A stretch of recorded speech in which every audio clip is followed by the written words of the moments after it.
সকলোকে নমস্কাৰ জনাই আজিৰ ব্লগটো এয়া অযোধ্যাৰ ভূমিৰ পৰা আজি আপোনালোকক দেখুৱাবলৈ লৈ যাম মণি পৰ্বত মানে সঞ্জীৱনী বুটিৰ পৰ্বত অযোধ্যাৰ প্ৰান্তে প্ৰান্তে যেহেতু শ্ৰী ৰামৰ লগত জড়িত স্মৃতিবোৰ সজীৱ হৈ আছে গতিকে তেনে এক স্মৃতিয়ে আপোনালোকক দেখুৱাবলৈ আহিছো এইখনেই হৈছে সেইখন বিখ্যাত মণি পৰ্বত যিখন পৰ্বত হনুমানজীয়ে হাতত লৈ উৰি আহিছিল আপোনালোকে নিশ্চয় দেখিছে বা পঢ়িছে ৰামায়ণত যে যেতিয়া লক্ষ্মণ আহত হৈছিল যুদ্ধত মেঘনাদৰ লগত মেঘনাদে আহত কৰিছিল ৰাৱণৰ পুত্ৰ তেতিয়া হনুমানজীয়ে লক্ষ্মণক বচাবৰ বাবে সঞ্জীৱনী বুটি আনিবলৈ গৈছিল আৰু সঞ্জীৱনী বুটি বিচাৰি নাপায় গোটেই পৰ্বতখনেই দাঙি লৈ আহিছিল আৰু তেতিয়াই হনুমানজী অযোধ্যাৰ ওপৰেৰে আহি আছিল উৰি আৰু ভৰতে দেখা পাই হনুমানজীক শত্ৰু বুলি ভাবি ধনুকাৰ মাৰিছিল আৰু হনুমানজী তেতিয়া পৰি গৈছিল আৰু পৰি যাওঁতে এই পৰ্বতখনৰ এটা অংশ এই ঠাইতেই পৰিছিল আৰু সেই কাৰণে এই পৰ্বতখনৰ নাম মণি পৰ্বত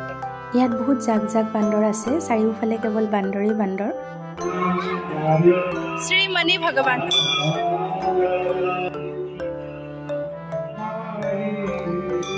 এইটো পৰ্বতৰ একেবাৰে ওপৰত মন্দিৰ মণি ভগৱান মানে পৰ্বতৰ যিজন দেৱতা সেই দেৱতাজনক ইয়াত পূজা কৰা হয় এয়া মণি ভগৱান প্ৰভু শ্ৰী ৰাম লক্ষ্মণ সীতা এনেদৰে ধুনীয়াকৈ থোৱা আছে আৰু এয়া মই চাৰিওফালৰ পৰ্বতখন দেখুৱাই দিছোঁ এয়া ভজন চলি আছে আৰু এইফালেদি একেবাৰে পৰ্বতৰ ওপৰলৈ যাব পাৰি য'ৰ পৰা গোটেই অযোধ্যাখন দেখা পায় বৰ ধুনীয়া ভিউ পইণ্ট এয়া মই আপোনালোকক দেখুৱাই দিম গোটেইখিনি আৰু ইয়াতে সৰু সৰু বহুতো মন্দিৰ আছে এয়া আমি একেবাৰে পৰ্বতৰ ওপৰৰ অংশত আহি পালোহি মাটিৰ পৰা 65 ফুটমান ওপৰত হ'ব এয়া একদম ওপৰৰ পৰা যিহেতু আমি গৈ পাওঁতে গধূলি হৈছিল গতিকে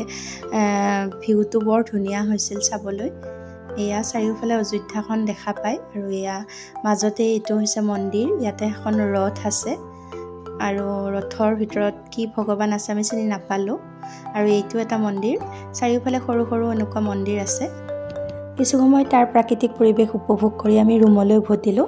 যদি ভিডিঅ'টো ভাল লাগিছে লাইক কৰিব অযোধ্যাৰ ৰাম মন্দিৰৰ লগতে আৰু বহুতো বিখ্যাত তীৰ্থস্থান মই আগৰ ভিডিঅ'ত আপলোড কৰিছোঁ যদি চোৱা নাই আপোনালোকে নিশ্চয় চাব আশা কৰিছোঁ ভাল পাব আজিলৈ বাই বাই